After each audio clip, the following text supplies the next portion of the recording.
And what I want to briefly teach on is you all have been talking about evangelism, and I wanted to cover one aspect of it, and it's called boldness in evangelism.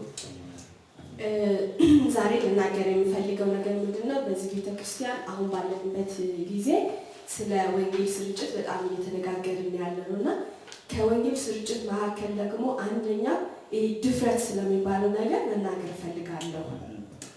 So if you would turn to your Bibles to St. John chapter 1 and the scripture, St. John chapter 1 verse 15, I'll be skipping all through, but 15 to 28.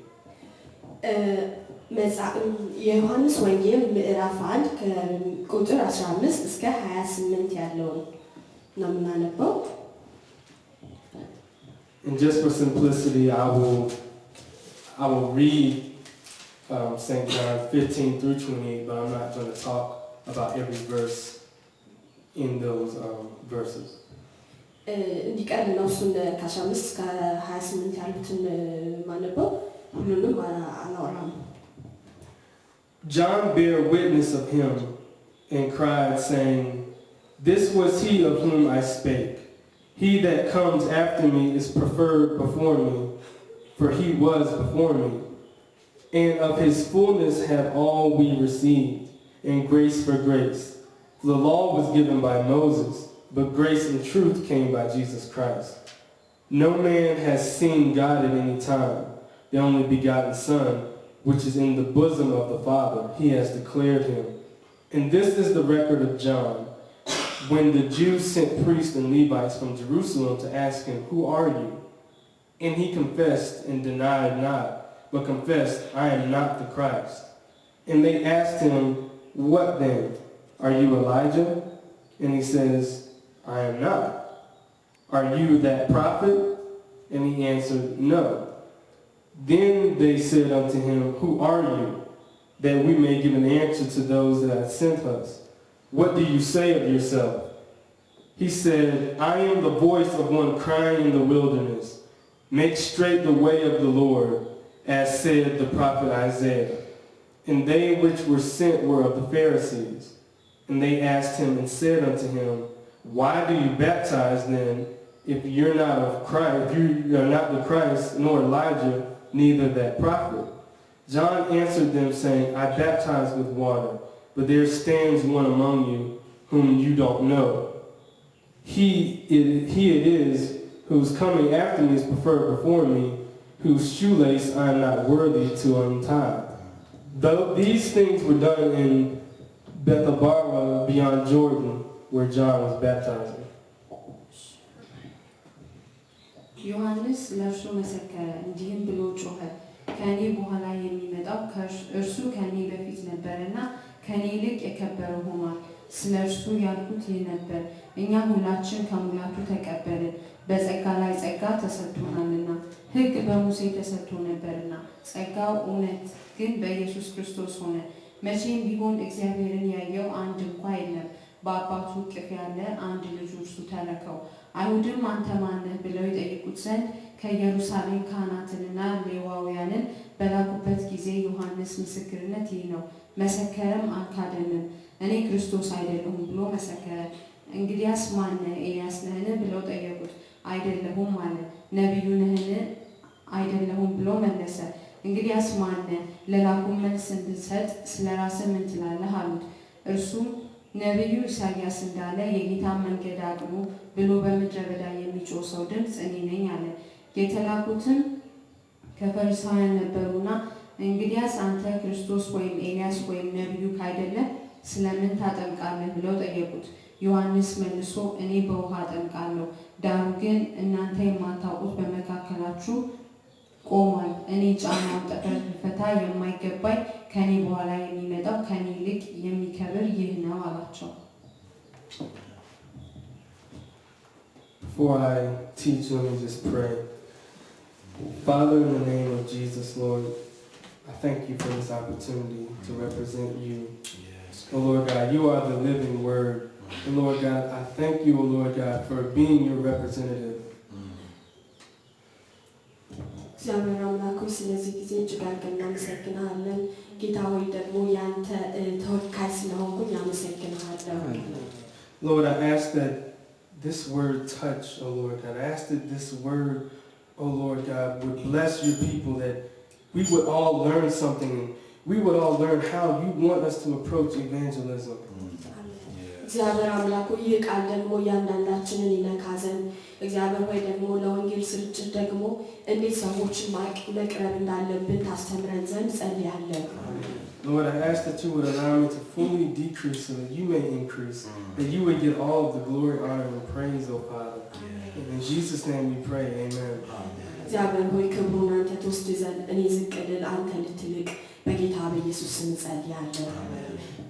So we're talking about boldness in evangelism, and one of the points I want to bring out is to spread the gospel of Jesus Christ, we must know who we are in Him. እና የመልእክት አርስት ምንድን ነው የሚለው ቦልድነስ ወይም ደግሞ ድፍረትን ማለት ነው። የክርስቶስ ኢየሱስን ወንጌል ለማሰራጨት መጀመሪያ በክርስቶስ ኢየሱስ ያለንን ስፍራና ያለንን ቦታ መጀመሪያ ልንረዳ ይገባናል።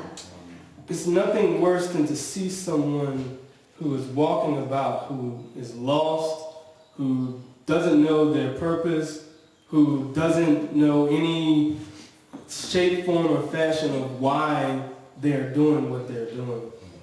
በህይወት የሚያሳዝነው ነገር ወዴት እንዳሉ ወዴት እንደሚሄዱ ለምን እዚህ እንዳሉ የማያውቁ ሰዎች በግራ በተጋቡ አይነት ሰዎች ያሉ ሰዎችን ማየት ያሳዝናል።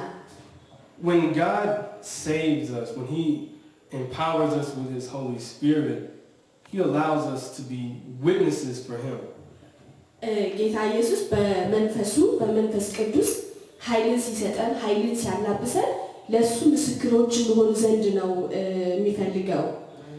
The Bible mentions how John was full of the Holy Ghost when he was conceived by his mother Elizabeth, how God had overshadowed her and allowed him to be filled with the Spirit, and how he grew up, as some people would say in a weird way, eating wild locusts and honey. And God was preparing him, and he knew exactly who he was. የዮሐንስን ታሪክ ስንመለከት መጥምቁ ዮሐንስ በእናቱ ማህፀን እያለ እንደ ጽንስ እያለ ማለት ነው በመንፈስ ቅዱስ ኃይል የተሞላ ሰው ነበር። በመንፈስ ተሞልቶ ነበር እና በምድረ በዳም ደግሞ ይሄ ጣዝማማን የበረሃ ማንና ምንድነው አንበጣ እየበላ በምድረ በዳ የሚኖር ሰው ነበር እና ታሪኩን ስንመለከት በመንፈስ ቅዱስ ኃይል የተሞላ ሰው እንደነበር መጽሐፍ ቅዱስ ያሳየናል። So when his ministry was able to be fully birthed and received, he was out in the wilderness. He was preaching these fiery messages. He was bringing people to the understanding of repentance, which is turning your mind around, changing their mind away from their wicked ways to cause them to look towards who was coming next, which was Jesus Christ. እና አገልግሎቱ ሲወለድ ማለት ነው በምድረ በዳ ላይ ተወለደው ነው። በዛ በኃይል በእሳት መንፈስ ሆኖ በኃይል መንፈስ ሆኖ ነበር ስለ እግዚአብሔር መንግስት እየተናገረ ስለ ክርስቶስ ኢየሱስ መንገድ ጠረጋን እየጠረገ የነበረው እነዚህ ኃጢአተኞች ሰዎች የወደቁ ሰዎች ከእግዚአብሔር ጋር መስማማት እንዲችሉ ከእግዚአብሔር ጋር መታረቅ እንዲችሉ በኃይልና በብርታት ነበረ ወንጌልን ወይም የእግዚአብሔርን መንግስት እየተናገረ የነበረው። The Bible mentions how among the prophets before Jesus, how John was greater than them all. The Bible even says that John was more than a prophet. He was a forerunner of Jesus Christ. እና ጌታ ኢየሱስ ስለ መጥምቁ ዮሐንስ ሲናገር ምንድን ነው የሚለው? ከሌሎቹ ነቢያቶች እንኳን አስበልጦ ነበረ። የመጥምቁ ዮሐንስን የሚያህል ሰው አልነበረም ወይም አልተወለደም ይላል እና መጥምቁ ዮሐንስ ነብይ ብቻ አልነበረም፣ ነገር ግን የክርስቶስ ኢየሱስ መንገድ ጠራጊ ነበረ። በፊቱ በመሲሁ ፊት ቀድሞ መንገድን የሚያዘጋጅ ጥርጊያን የሚያዘጋጅ ሰው ነበረ። So with John fully realizing his ministry and him going out preaching and doing what his purpose was, you have these men that are sent by the Pharisees that are asking him, who are you? እና መጥምቁ ዮሐንስ ጌታ ኢየሱስ ከመምጣቱ በፊት መንገድን ጥርጊያን እየጠረገ ባለበት ሰዓት ወንጌልን እየሰበከ ወይም ትምህርቱን እየተናገረ ባለበት ሰዓት እነዚህ ፈሪሳውያን የምንላቸው የሃይማኖት አለቆች ማለት ነው እነሱ ዮሐንስን ማን ነህ የሚል ጥያቄ ይዘውለት ቀረቡ። If John did not know who he was, he could have allowed what they said in their questioning to take him off track, or it could have caused him to do more or less than what God had created him to do. እና እነዛ ፈሪሳውያኖች የዮሐንስን የመጥምቁ ዮሐንስን ማንነት በሚጠይቁበት ጊዜ መጥምቁ ዮሐንስ ስለማንነቱ ትክክለኛ የሆነ መረዳት ባይኖረው ኖሮ ምናልባትም እግዚአብሔር ካለለት ያነሰ ነገር ሊያደርግ ይችላል። ለምን ሰዎቹ ባሉት ልክ ወይም ከፍታ በእነሱ ሐሳብ በዛ መንገድ ነበር ሊሄድ የሚችለው። They asked him, are you the Christ? እና ምን ብለው ጠየቁት? አንተ ክርስቶስ ነህ ወይ ብለው ጠየቁት። They asked him, are you Elijah? እንደገና ደግሞ ኤልያስ ነህ ወይ ብለው ጠየቁት። They asked him, are you that prophet? እና ያ የሚመጣው ነብይ አንተ ነህ ወይ ብለው ጠየቁት። All three of those distinctions and names were of great significance, and if John for a second had allowed himself to be flattered by the suggestion that he could be the Christ, or the suggestion that he could actually be Elijah, reincarnated, or the suggestion that he could be that prophet, which we find out is the Christ, it could have taken him off of his path of doing what God had called him to do. እና እነዚህ ሰዎች እነዚህ የሃይማኖት መሪዎች በጠየቁት ጥያቄ ክርስቶስ ነህ ወይ ኤልያስ ነህ ወይ ወይም ደግሞ ያ የሚመጣው ነብይ ነህ ወይ ብለው ሲጠይቁት ምናልባት ዮሐንስ ማንነቱን ባይረዳ ኖሮ የቀረበለትን ጥያቄ ሊቀበል ይችል ነበር። ክርስቶስ ነህ የሚለው ጥያቄ ደስ ሊያሰኘውና ያን ሊቀበል ይችላል። ወይም ኤልያስ ነህ ሲባል እሱ ሊቀበል ይችላል። አለም የሚመጣው ነብይ ያም ክርስቶስ ኢየሱስ እንደሆነ ይናገራል። እሱንም ሊቀበል ይችላል ማንነቱን በትክክል ባያውቅ ኖሮ። It is very important that John stayed the course, because if he hadn't, the purposes of Christ for what John was created would not have been realized. እና ዮሐንስ በማንነቱ በትክክለኛ ስፍራውና ቦታው መንገዱ ጸንቶ ባይቆም ኖሮ የተላከበትን መልእክት ወይም ደግሞ ኢየሱስ ክርስቶስ ለሱ ሊሆን ያለውን ነገር ላሳካ ወይም በትክክለኛው ላይሰራ ይችል ነበር። John's purpose was, again, like I said earlier, to turn people's hearts away from their sins towards Jesus Christ. Because Jesus Christ was here on the earth and his ministry was to be realized, and later on, John says, I must decrease so that he may increase. እና ቅድም እንደነገርኳችሁ የመጥምቁ ዮሐንስ ወደ ምድር መምጣት ምን ነበረ? የወደቁትን ወይም በኃጢአት የጠፉትን ልቦችና ነፍሶች ወደ ክርስቶስ ኢየሱስ መመለስና ወደ ክርስቶስ ኢየሱስ ከክርስቶስ ኢየሱስ ጋር ለማስታረቅ መንገድን ሊጠርግ እና እኔ ላንስ እሱ ደግሞ ሊልቅ ብሎ የተናገረ ሰው ነው። We are agents of change. We are points of contact between this sinful world and the kingdom of heaven, and all we are supposed to do is spread the gospel. If John had taken on these titles that these men had thrown at him, these suggestions that these men were trying to give to him to figure out who he was, he would not have led them to Christ. He would have been baptizing people in his name instead of in the name of repentance that would allow them to be baptized unto Jesus later on. እና ዮሐንስ ማንነቱን በትክክል ባያውቅ ኖሮ የተጠራበትን ወይም የተፈለገበትን ተልእኮ ባይገባው ኖሮ እነዚህ የቀረቡለትን ሰዎች ስም ማለት ነው የታላላቅ ሰዎች ናቸው። ክርስቶስ ኢየሱስ ነህ ወይ ክርስቶስ ነህ ወይ ብለውታል። ኤልያስ ነህ ወይ ብለውታል። እነሱን ቢቀበል ኖሮ የክርስቶስን ዓላማ የክርስቶስን አጀንዳ ሳይሆን ሊያስፈጽም የነበረው በራሱ ስም ነበር ሰዎችን የሚያጠምቀው፣ ሰዎችን ደግሞ ለራሱ ነበር የሚያስቀረው። ነገር ግን እሱ እንደዛ አይደለም ያደረገው። እኛ በእግዚአብሔር መንግስትና በዚህ በጠፋው ዓለም መካከል ሆነን ሰዎችን ወይም ኃጢአተኞችን ከእግዚአብሔር መንግስት ጋር የምናስታርቅ ወደ እግዚአብሔር መንግስት የምንመራ ማዕከላዊ ሰዎች ነን። John, when they kept asking him, when they kept pressing him, he denied everything they said, and he said, I am the one that Isaiah prophesied about, that says that he will, let me read it, that he will make straight the way of the Lord. He was the voice that was crying in the wilderness. He knew what his purpose was. When we allow God to work in us, we work in the confines of who he made us to be. God made me to be Travis. God made Pastor Eddie to be Eddie. God made all of you all to be who you are.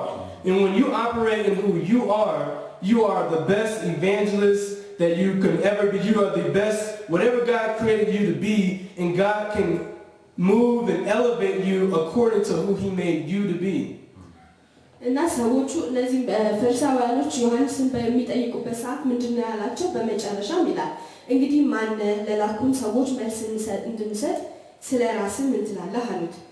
ዮሐንስም በነቢዩ በኢሳይያስ እንደተነገረው ለጌታ መንገድ አቅኑለት እያለ በምድረ በዳ የሚጮህ ድምፅ እኔ ነኝ ሲል መለሰ።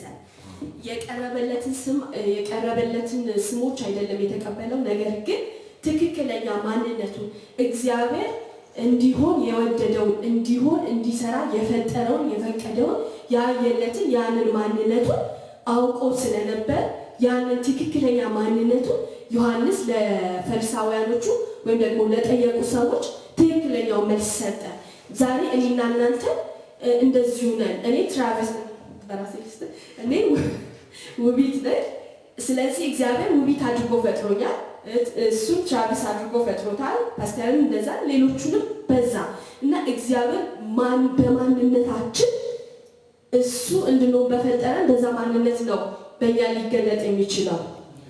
To put it in the perspective, when people meet any of us, when you have the Spirit of Christ in you, they're going to know that you're different. They might not understand what they're seeing, but they're going to see it and they're going to know that you're different.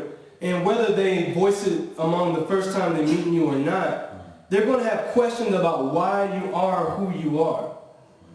እና ሰዎች መጀመሪያ እናንተ ሲያገኟችሁ ጥያቄ ይጠይቃሉ። በእናንተ ህይወት ለምን ልዩ እንደሆናችሁ፣ ምክንያቱም የተለያችሁ ናችሁና ሰዎች የእናንተ ልዩነት ይጠይቃሉ። ለምን እግዚአብሔር በፈጠራችሁ በዛ ማንነታችሁ ስትገኙ።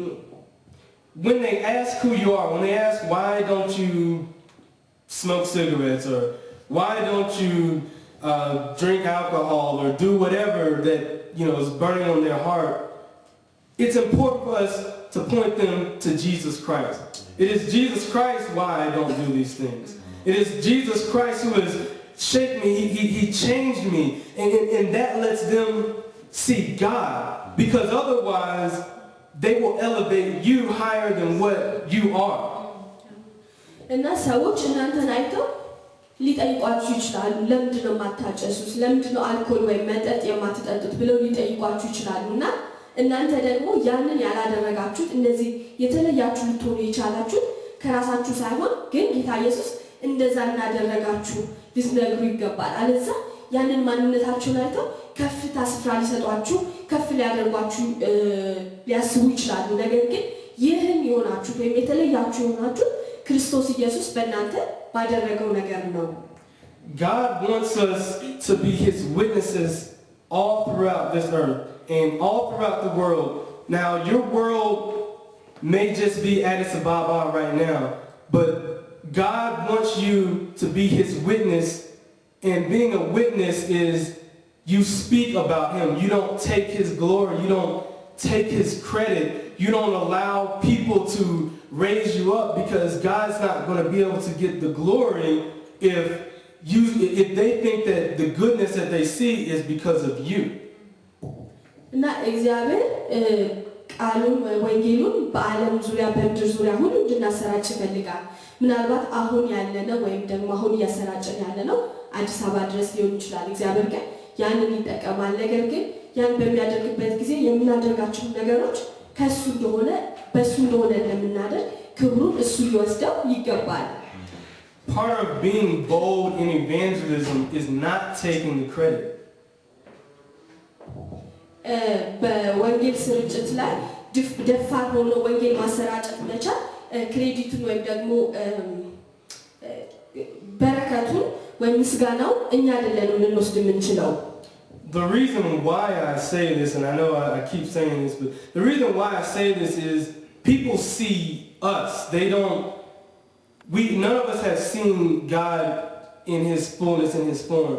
We see God through His works. We see God through His love. We see God through His miracles. We see God through His kindness. But they see a human face, and if you don't point them to God, they will attach those attributes to you. So being bold is saying, no, don't put it on me. It's Jesus Christ who I serve. ስለዚህ እኔ እየደጋገምኩ አሁንም እየነገርኳችሁ ያለው ምንድነው ወንጌልን በመናሰራጭበት ጊዜ ሰዎችን ለወንጌል በመነግርበት ጊዜ ይሄ ድፍረታችን ከኛ ይሆን አይደለም። ያንን ነገር ደግሞ ልንረዳና ልናውቅ ይገባል። ሰዎች የሚመለከቱት እኛን ነው። በእኛ ዙሪያ እግዚአብሔርን በሙላቱ የተመለከተው ያየው ሰው የለም። ነገር ግን ሰዎችን ስንናገር ሰዎች እኛን ነው የሚመለከቱት። ስለዚህ እኛ ላይ ነው ነገሮችን የሚደመድሙት ወይም የሚጨርሱት። ነገር ግን እኛ ደግሞ ልናደርግ የሚገባው እኛ ላይ ሳይሆን ማድረግ ያለብን በእኛ ጀርባ ያለውን ያንን እግዚአብሔር ወደሱ ልናሳያቸው ልናመለክታቸው ይገባናል። By being bold, you're being committed to God. And by being committed to God, you can be committed because you know who He is. ደፋር በመሆን ብርቱ በመሆን ለእግዚአብሔር መስጠታችሁን ታሳያላችሁ። By being committed, we know who God is. በመሰጠታችን ደግሞ የእግዚአብሔርን ማንነት እንረዳለን። So which brings me to my second point. To be effective in evangelism, we must be fully committed to God and believe who we represent and what we are saying. ወደ ሁለተኛው ነጥብ ሳልፍ ምንድነው ለእግዚአብሔር በሙሉ መሰጠት ይገባናል። የምናነሳቸው ነጥቦች ደግሞ እነዛን በደንብ የምንወክል ሰዎች መሆን ይገባናል። John fully believed that Jesus Christ was the only savior of the world. እና መጥምቁ ዮሐንስን ስንመለከት ብቸኛው የዓለም አዳኝ ጌታ ኢየሱስ ክርስቶስ እንደሆነ ያምን ነበር። He told the priests and the Levites who were sent of the Pharisees, he told them clearly that I am not the Christ, but I come before someone whose shoelace I'm not worthy to untie. እና ለቄሶቹና ለሌዋውያኖቹ ለፈሪሳውያኖቹ ሊጠይቁት ለመጡት ሁሉ ምንድን ነበር ሲላቸው እኔ ክርስቶስ አይደለሁም እኔ ከሱ በፊት የምመጣ መንገድ ጠራጊ ነኝ እኔ የጫማውን ጠፍር እንኳን ገመድ ልፈታ የማይገባኝ ነኝ እያለ ሲነግር ነበር። They challenged him on his baptism after he gave his response saying, well, why are you baptizing if you are not the Christ? እና ክርስቶስ እንዳልሆነ እሱ ግን በምድረ በዳ የሚጮህ ድምፅ እንደሆነ ከነገራቸው በኋላ ምንድነው ያሉት? አንተ ክርስቶስ ካልሆን ታዲያ ለምንድነው የምታጠምቀው ብለው ጠየቁት። John clarified his baptism by expressing what his ministry was all along, which was of repentance, but also saying that there was one that has a higher baptism that would baptize with the Spirit and with His fire. እና ስለ ጥምቀቱ ሲናገር ምንድነው እኔ በውሃ ነው የማጠምቀው ይሄ ግን ከኔ በኋላ የሚመጣው ግን ስለ ከበረው ጥምቀት ሲናገር በእሳት ያጠምቃል ብሎ ይናገር ነበር። John fully believed that Jesus was the living word. እና ዮሐንስ በሙላት ጌታ ኢየሱስ ሕያው ቃል እንደሆነ ያምን ነበር። And when we're out evangelizing, when we're out talking to people about Jesus, we're not just talking about a good man. እና ወንጌልን ልናሰራጭ ስንወጣ ለሰዎች ስለ ክርስቶስ ኢየሱስ ስንናገር ስለሆነ መልካም ሰው አይደለም ልናወራ ያለ ነው። We're not just talking about a good man, but we're talking about the God of this universe. We're talking about the living word. The Bible says in this same chapter that in the beginning was the Word, and the Word was with God, and the Word was God. እና የኛ ልንናገር የምንወጣው ልንመሰክር የምንወጣው ስለሆነ መልካም አንድ ሰውዬ ሳይሆን ነገር ግን የሰማይና የምድር ፈጣሪ ስለሆነው ስለ እግዚአብሔር ነው። ዮሐንስ 1 ላይ ምንድነው የሚለው? በመጀመሪያ ቃል ነበረ፣ ቃልም በእግዚአብሔር ዘንድ ጋር ነበር፣ ቃልም እግዚአብሔር ነበር ነው የሚለው። ስለዚህ ስለ ሰማይና ስለ ምድር ጌታና ገዢስ አምላክ ስለሆነ ስለሱ ነው ልንናገር ለሰዎች የምንወጣው። So when we're out speaking about Jesus, Jesus is with us. When we're speaking his word, he is with us. እና ቃሉን ልንናገር ስንወጣ ጌታ ኢየሱስ ከኛ ጋር ነው የሚሆነው። We carry him in our hearts. እና በልባችን ተሸክመው ነው የምንሄደው። We carry him in our minds. እና በአእምሯችን ይዘነው ነው የምንወጣው። And when we speak his word, we carry him in our mouths. ቃሉን ስንናገር ደግሞ በአንደበቶቻችን እንይዘዋለን ማለት ነው። He is in the midst of the conversation. እና በንግግሮቻችን መካከል እሱ ኢየሱስ ክርስቶስ ከኛ ጋር አለ። Jesus Christ is the conversation. እና ጌታ የንግግራችን ወይም ንግግራችን እሱ ኢየሱስ ክርስቶስ ነው። ስለሱ ስለምናወራ ማለት ነው። And when we're bold for Jesus Christ, when we're bold for evangelism, we don't look at people's faces and their immediate reactions. እና ለወንጌል ደፋር ስንሆን ለኢየሱስ ደፋር ስንሆን የሰዎችን ፊት ለፊታቸው ያለውን ወይም ፊታቸውን አይደለም የምንመለከተው። We believe that when we're speaking about Christ, that it is planting a seed in people's hearts. እና ወንጌልን ስንናገር ምንድነው በሰዎች ልብ ውስጥ ዘርን ስለመዝራት ነው። We believe that that seed in God's time will grow. ስለዚህ ይህንን ደግሞ እናምናለን። ያ በሰዎች ልብ ላይ የምንዘራው ዘር በእግዚአብሔር ጊዜ ደግሞ እንደሚበቅል እናምናለን። God is eternal and he can speak to man in infinitely many ways. አሜን። እግዚአብሔር ዘላለማዊ ነው። ለሰዎች ደግሞ እግዚአብሔር በብዙ መንገድ በተለያየ መንገድ ለሰዎች ይናገራል። So our boldness is one step, one vital step of planting the gospel, planting Jesus Christ in someone's heart so that God can continually speak to them.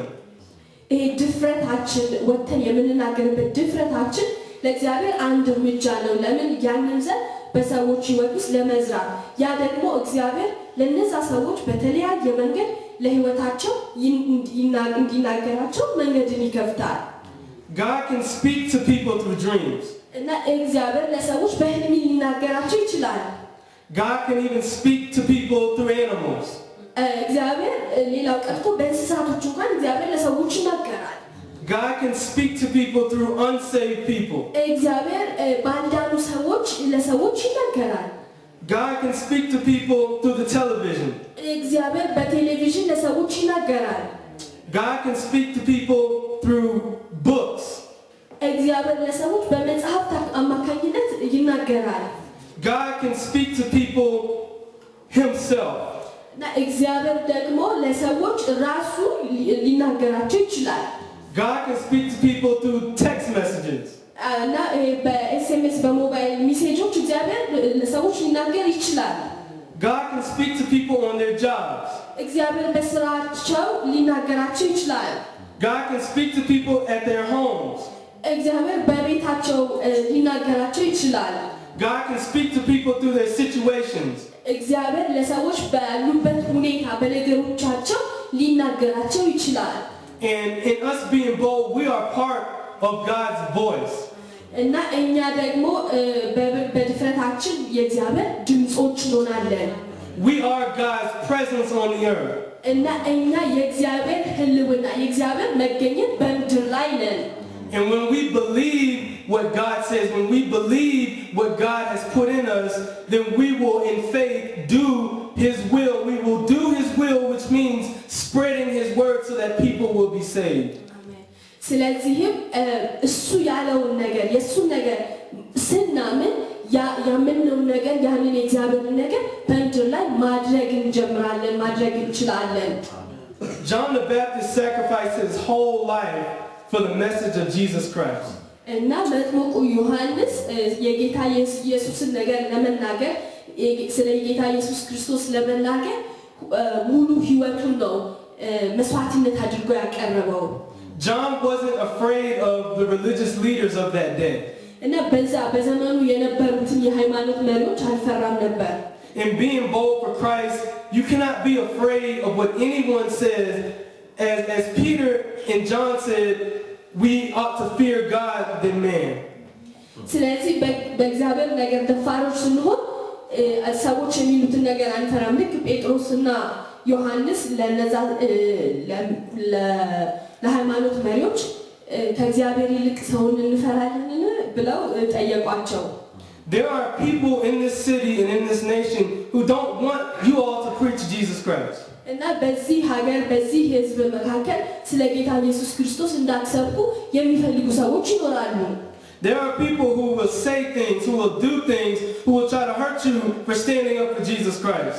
እና ለጌታ ኢየሱስ ክርስቶስ ጸንታችሁ ቆማችሁ ስለ ኢየሱስ በመናገራችሁ ወይም ለመናገር በማሰባችሁ እናንተን ተቃራኒ ሆነው ቆመው ሊገፏችሁና ሊገዳደሯችሁ ወይም ደግሞ ሊያሳድዷችሁ ይችላሉ።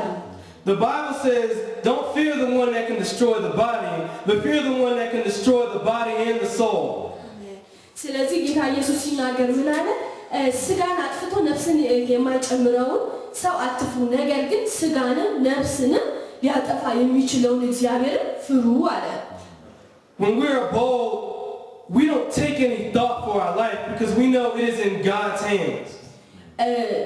ብርቱ ስንሆን ስንደፍር ምንድነው ሁሉ ነገር በእኛ እጅ ሳይሆን በእግዚአብሔር እጅ እንዳለ ማመን እንችላለን። When we're bold, we know that it's God's spirit, it's God's loving kindness, it's God's peace that draws people to Him. እና ስንበረታ ወይም ስንደፍር እኛ ሳንሆን የእግዚአብሔር መንፈስ ነው ሰዎችን ወደ ራሱ ሊያቀርባቸው ሊያስጠቃቸው የሚችለው። When we're bold, we're not afraid of the hate that comes our way because we know that God's love overcomes and conquers all. እና ደፋር ስንሆን ሰዎች የሰዎችን ጥላቻ ምንም አይቸግረንም ወይም አያስቸግረንም ምክንያቱም የእግዚአብሔር ፍቅር ሁሉን ስለሚሸፍን ሁሉን ስለሚያሸንፍ። When we're bold for Jesus Christ and evangelizing, we do not compromise the gospel for the world.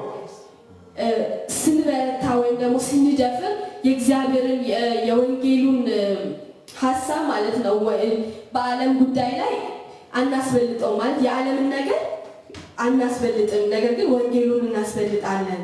When we're bold for Jesus Christ, we speak the truth in love. በክርስቶስ ኢየሱስ ብርቱ ስንሆን ደፋር ስንሆን እውነትን በፍቅር እንናገራለን። When we're bold for Jesus Christ, we genuinely care for people and try to have genuine relationships based off of Christ's love, and we go out of our way to show them God's love compared to man's love. በእግዚአብሔር በክርስቶስ ደፋሮች ስንሆን ለሰዎች የምናሳየው ፍቅር እውነተኛ የሆነ ከእግዚአብሔር የመነጨ ትክክለኛውን ፍቅር ለሰዎች ማሳየት እንችላለን በዛ መራመድ እንችላለን። John the Baptist not only stood up to the religious leaders of the day, he also stood up to the king. መጥምቁ ዮሐንስ በዘመኑ ለነበሩት መሪዎች የሃይማኖት መሪዎች ፊት ብቻ አይደለም የቆመው ነገር ግን በዘመኑ ለነበረው ንጉስ ፊትም ቆሟል። John stood up to the king because the king was trying to have his brother's wife. እና ንጉሱን የገሰጸው ለምንድነው? ንጉሱ የወንድሙን ሚስት ስላገባ ገሰጸው። And as a servant of Jesus Christ and evangelizing and spreading the gospel and standing up for that, he had to tell him the truth that it was wrong. And that sometimes the truth, when it hurts, it's always meant to convict, not to condemn. But not everyone can handle the conviction. እና እውነትን ለመናገር ነበር የቆመው። ትክክለኛ ስራ እየሰራ እንዳልነበረ እውነትን ተናገረ። አንዳንድ ጊዜ እውነትን ለመክሰስ ሳይሆን ለክስ ሳይሆን ነገር ግን ያ ሰው እንዲለወጥበት እንዲቀየርበት እውነት ያስፈልጋል። John's call to repentance was to expose people's sins so that they would turn away. God not only wants to reach the common people, but he wants to reach those in government. Yes. እና ኃጢአታቸው ሲገለጽ ሲነገር ሰዎች ሸሹ። ነገር ግን እግዚአብሔር በዘመኑ የነበሩትን ሁሉንም ሰዎች ተራዎች ሰዎች ብቻ ሳይሆን በትልልቅ ስልጣን ላይ ባለስልጣኖችንም መድረስ ይፈልግ ነበር። No matter their choice, it is our right and it was our burden to keep the truth of Jesus Christ no matter what. ስለዚህ ምንም አይነት ሁኔታ ቢሆንም በምንም አይነት ምንም አይነት ሁኔታ ቢሆንም ግን የክርስቶስ ኢየሱስን እውነት በልባችን ልንይዝና ልንሸከም ይገባናል። John was put in prison for standing up to the king and telling him he was wrong, and he was eventually killed. መጥምቁ ዮሐንስ በንጉሱ ፊት ቆሞ እያደረገ የነበረው ነገር ትክክል እንዳልነበር ስህተት እንደነበረ ቆሞ በመናገሩ ወደ እስር እንዲጣል ሆኗል። ከዛ ደግሞ አንገቱ እንዲቀላ ሆኗል። Nevertheless, John's example led so many people to turn their hearts towards Jesus Christ and then allow those disciples that John had to become disciples of Jesus Christ. ስለዚህ የዮሐንስ መሞት የዮሐንስ መሰዋት ብዙዎችን ወደ ጌታ ወደ ኢየሱስ ክርስቶስ መለስ እንዲሉ አድርጓቸዋል፣ ወደሱ እንዲመጡ አድርጓቸዋል። የዮሐንስ ደቀ መዝሙር የነበሩ ሰዎች ደግሞ በኋላ ወደ ኢየሱስ ደቀ መዝሙርነት ተለውጠዋል ወይም ለኢየሱስ ደቀ መዝሙር ሆነዋል። People may not physically kill you, and I don't want them to, and people may not physically put you in prison, but people may do things to try to kill your reputation or to kill your spirit or to put you in a mental prison because of you standing up for Jesus Christ. ሰዎች ላይገሏችሁ ይችላሉ፣ እስር ቤት ላይ ጥሏችሁ ይችላሉ። ይህ እንዲሆንባችሁ የማልፈልግም። ነገር ግን ለእውነቱ በመቆማችሁ የተነሳ ሰዎች ጥሩ ስማችሁ ጥሩ ነገራችሁ ሊያጠፉባችሁ ይችላሉ።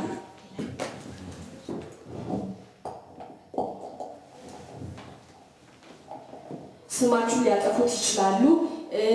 ያላችሁ ነገር ሊያጠፉ ይችላሉ። አእምሮአችሁ ደግሞ ነፃ እንዳይሆን አእምሮ ስራት እንዲሆንባችሁ ሊያደርጉ ይችላሉ። Despite these things, we know that there is a great harvest if we stand strong on the promises of God. If we stand strong and being bold, that we know that despite the meanness, despite the hatred, that people will be converted because the Bible says that God wants all to be saved. He is the living sacrifice. He was killed for standing up for what is right. He was killed because he came to his own people and they didn't receive him.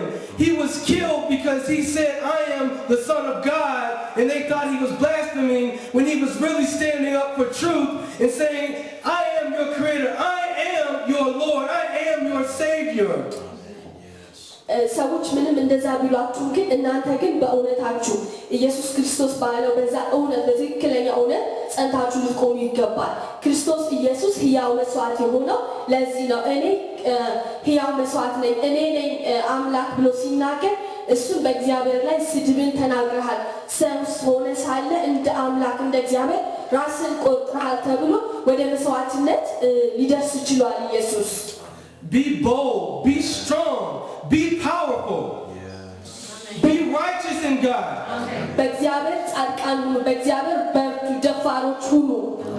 It doesn't matter what other people say because even though they slaughtered Jesus, he rose again. እና ሰዎች ስለናንተ ምንም ሊሉ ይችላሉ። ጌታ ኢየሱስንም እንኳን አርደውታል ወይም ደግሞ እሱን እንኳን ሰውተውታል። And just as he rose, we will rise. ስለዚህ እሱ ቢሞትም እንኳን ተነስቷል። ስለዚህ እሱ እንደተነሳ ከሞት እኛም ደግሞ እንነሳለን። Your sacrifice can cause so many people, whether they're your friends, whether they're your family, whether they're people that you don't know, to be delivered out of sin, to be delivered from hell, and to also be able to rise with Jesus.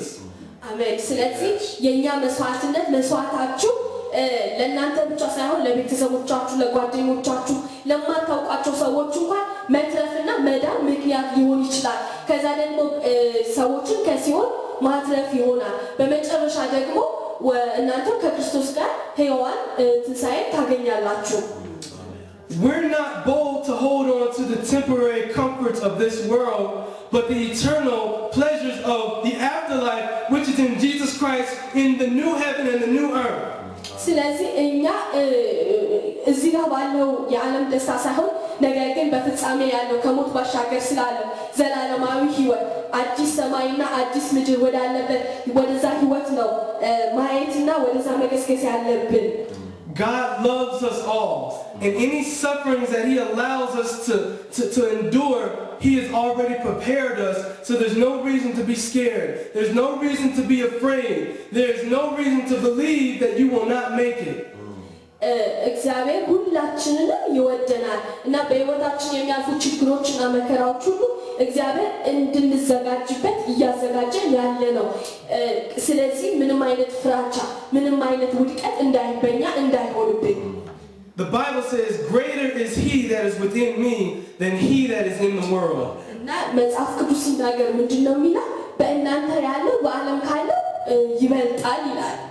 If Christ is in you, you are more than a conqueror. አሜን። ክርስቶስ በእናንተ ካለ ከአሸናፊዎች እንበልጣለን። So in my closing, be bold, be strong, be courageous, be a lion. ስለዚህ በስብከት የመጨረሻ ላችሁ ፈልገው በርቱ፣ ደፋር ሁኑ፣ ጽኑ ነው የሚለው። I appreciate the opportunity to be able to serve each and every one of you all. I love each and every one of you all. I've been blessed to be able to spend time in your country, to be able to spend time around all of you all. I look at you all as brothers and sisters. We're no different. You all have so much power and love and grace in Jesus Christ in you, and I don't want you to ever doubt who God made you to be. I don't want you to ever compare yourself to anyone else on this earth, no matter what country they're from, because we're all one in Christ Jesus. ደግሜ ልላችሁ የምፈልገው እና እያንዳንዳችሁን በማገልገሌ ለእኔ በጣም ደስ ይለኛል። እያንዳንዳችሁን ወዳችኋለሁኝ። ከእናንተ ጋር በነበረኝ ቆይታ በጣም ደስ ብሎኛል። በክርስቶስ ኢየሱስ ያላችሁን ነገር ያላችሁን ቦታ እንድታውቁ ፈልጋለሁ። ራሳችሁን በምድር ላይ ካለ ከማንም ሰው ጋር እንዳታወዳድሩ። በክርስቶስ ኢየሱስ ሁላችንም አንድ ነን። I ask that you pray for me, pray for my family, pray for my church, pray for America. እናንተ ልጠይቅ የምፈልገው ለእኔም ለቤተሰቦቼም ላለሁበት ቤተክርስቲያን እና ደግሞ ለሀገሬ ለአሜሪካ እንድትጸልዩ ፈልጋለሁ። We all need each other. All Christians all across the world, we all need each other, and America needs you. በዓለም ዙሪያ ያለ ክርስቲያኖች ሁሉ እርስ በርሳችን እንፈላለጋለን፣ አንዳችን ለአንዳችን እናስፈልጋለን። ስለዚህ አሜሪካን ደግሞ እናንተን ትፈልጋለች። Again, thank you for allowing me to serve you. Thank you for your love, your hospitality, your blessings, and may God bless you all in Jesus' name. Amen.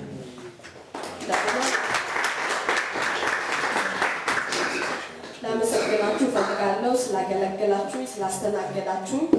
ቅድም ደግሞ ያለው በእናንተ ያለው ኃይል ታላቅ ነው። ስለዚህ አትርሱ፣ በርቱ።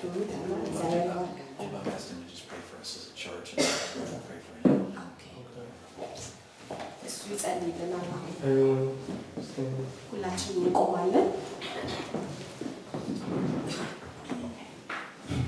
Dear Heavenly Father, we thank you for the word that you have imparted on us. የሰማይ አባታችን እግዚአብሔር ሆይ በሕይወታችን ደግሞ አሁን ስላመጣኸው ቃል እናመሰግናለን። Lord, I ask that this word reach deep into the hearts of your people. እግዚአብሔር አምላክ ሆይ ይህ የመጣ ቃል ደግሞ በሕዝብ ልብ ውስጥ በጥልቀት ይሰራ ዘንድ ይገባ ዘንድ ጸልያለሁ። Lord, I ask that you would specifically bless this church, Bethel International Church. እግዚአብሔር አባት ሆይ ደግሞ ቤቴል ኢንተርናሽናል ቸርች ቤተክርስቲያንን ተባረክ ዘንድ በኢየሱስ ስም ጸልያለሁ። Lord, I ask that you would be a fortress around this church, oh Father God. እግዚአብሔር ሆይ በዙሪያ ያለ ተመልካች ወይም ደግሞ ጠባቂ ትሆን ዘንድ ጸልያለሁ። Lord, I ask that you would protect every member from the smallest to the biggest, from the youngest to the oldest. እግዚአብሔር ሆይ ከትንሹ እስከ ትልቁ ከወጣቱ እስከ ሽማግሌው ድረስ ያሉትን ሁሉ በዚህ ቦታ ትጠብቅ ዘንድ ጸልያለሁ። Lord, I ask that you, oh Lord, would unlock the purpose of every person in this church, whether they're here or not, Lord, wherever they are, that you, oh Lord God, would speak to them, would speak to their destiny, Father, and that you would show them that they are a part of your body. እግዚአብሔር ሆይ በዚህ ቦታ ዛሬ ተገኙትም ያልተገኙትም በእነሱ ላይ ያለ ዓላማ ፍጻሜ ደግሞ ይከፈት ዘንድ ይገለጽ ዘንድ እግዚአብሔር ሆይ ዓላማን ታሳያቸው ዘንድ በኢየሱስ ስም ጸልያለሁ። Lord, I ask that you would allow this evangelism culture, this evangelism team, these evangelism meetings, oh Lord God, to allow the church to grow in a healthy fashion. እግዚአብሔር አምላክ ሆይ እነዚህ ደግሞ የወንጌል ስርጭት ባህሉ በዚህ ቤተክርስቲያን በትክክለኛው መንገድ ማደግ ይችል ዘንድ መስፋት ይችል ዘንድ ትረዳቸው ዘንድ ጸልያለሁ። Lord, I ask that while the church is growing and while they're going through growing pains, that you would send your angels to protect them. You would send your angels to comfort them. You would send your angels to encourage them, oh Lord God. እግዚአብሔር ሆይ ቤተክርስቲያን እያደገ ሲመጣ ደግሞ እግዚአብሔር ሆይ መላእክቶችን ትልክ ዘንድ መላእክቶች ያጽናኗቸው ያበረቷቸው ዘንድ ይጠብቋቸው ዘንድ ጸልያለሁ። Lord, I ask that as you mature the existing members in this church, that you would reveal their gifts, oh Lord God, both natural and spiritual, Lord God, for the edifying of your kingdom. እግዚአብሔር ሆይ በዚህ ቤተክርስቲያን ደግሞ ላሉት ጌታ ሆይ በፍጥረታዊ በሆነው በመንፈሳዊ በሆነው ስጦታ እግዚአብሔር ሆይ ችሎታ ትገልጥላቸው ዘንድ ለቤት ደግሞ ይሆን ዘንድ ማነጽ ለቤት መስሪያ ይሆን ዘንድ በኢየሱስ ስም ጠይቃለሁ። Lord, I ask that you would raise up leaders in this church.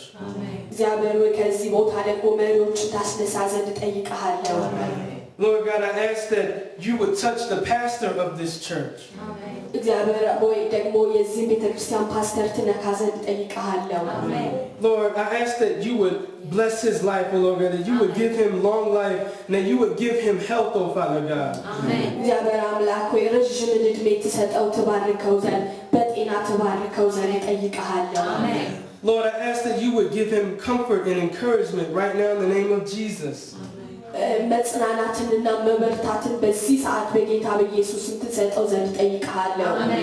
Lord, I ask that you would give him strength in the name of Jesus.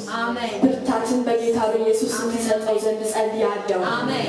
Lord, I ask, oh Lord God, that you would give him a deeper relationship with you, oh Lord God.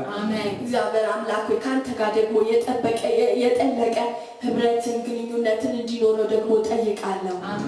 And Lord God, any spirit that would try to come against this church, we speak against it right now. We rebuke it in the name of Jesus Christ. Amen. በጌታ በኢየሱስ ስም ደግሞ ይህንን ቤተክርስቲያን ሊገዳደር የሚወጣ ተጻራሪ መንፈስ ቢኖር በኢየሱስ ስም እንከለክላለን።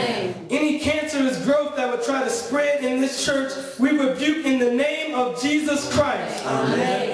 ማንኛውም አይነት ካንሰር በዚህ ቤተክርስቲያን ሊስፋፋ ያለ ማንነት በኢየሱስ ስም ይከለከል። Any wickedness that would try to take root in this church, we pluck it out and we cast it in the fire in the name of Jesus Christ. ማንኛውም ኃጢአት ማንኛውም ውድቀት በዚህ ቤት ሊሰፋ ያለ ማንኛውም ቢሆን በኢየሱስ ስም እንለቅለዋለን። Any witches, any wizards, any warlocks, we rebuke you and we cast you out now in the name of Jesus Christ. ማንኛውም የጥንቆላ አሰራር የመተት አሰራር በጌታ በኢየሱስ ስም እንከለክላለን። Any wicked prayers, any soothsaying, any ungodly things, we speak against them and we cast them down in the name of Jesus Christ. ከእግዚአብሔር ያልሆነ ትክክለኛ ያልሆነ ጸሎት በጌታ በኢየሱስ ስም እንከለክላለን። Christ, you are the head of this church. ክርስቶስ አንተ የዚህ ቤተክርስቲያን ራስ ነህ። You give the order in this church. በዚህ ቤትም ስርዓት አንተ ትሰጣለህ። You said upon this rock you will build your church and the gates of hell shall not prevail against it. ስለዚህም በዚህ ዓለት ላይ ቤተክርስቲያንን ትመሰርታለህ የገሃነም ደጆች ደግሞ አይቋቋማቸውም ብለሃል። Lord, we thank you for this church being a part of your true body. እግዚአብሔር ጌታ ሆይ ደግሞ ስለዚህ ቤተክርስቲያን እናመሰግንሃለን ያንተ ሕያው አካል ከሆነው አንዱ ስለሆነ። Lord, we thank you for this church for having a true vision from God. እግዚአብሔር ትክክለኛውን የሆነ ካንተ የሆነውን ራእይ በዚህ ይሄ ቤተክርስቲያን ስለያዘ እናመሰግንሃለን። And Lord, we believe that this vision shall be revealed in full and it shall be performed in full. እግዚአብሔር ደግሞ ይህ ራእይ ደግሞ በሙላት ስለሚገለጥ የራእይ ደግሞ በሙላት ስለሚሰራ ስለሚታይና መሰግናለን And Lord, we just thank you for everything that you have done. ጌታ ሆይ ደግሞ ስላደረካቸው ሁሉም ነገሮች እናመሰግናለን Lord, we thank you for your blessings. ጌታ ሆይ ስለ በረከቶቹ ባርኮቶቹ እናመሰግናለን Lord, we thank you for your purification. ስለ ማንጻትህ እናመሰግናለን Lord, we thank you for your forgiveness. ስለ ይቅርታ ስለ ምህረትህ እናመሰግናለን Lord, we thank you for your love. ስለ ፍቅርህ እናመሰግናለን And Lord, we just ask that you would allow us to always be representatives of you. ጌታ ሆይ ደግሞ ሁሉ ጊዜ ያንተ ተወካዮች እንድንሆን ትረዳን ዘንድ እንጠይቅሃለን And Lord, we thank you for your grace and your mercy that endures for all generations. ጌታ ሆይ ደግሞ ስለ ሞገስ ስለ ምህረት ትውልድን የሚሻገረው ስለሱ እናመሰግናለን And Lord, we thank you for loving us and being there for us. ስለወደድከን ለእኛም ደግሞ ስለተገኘህልን እናመሰግናለን Lord, we believe everything that has been spoken in your name.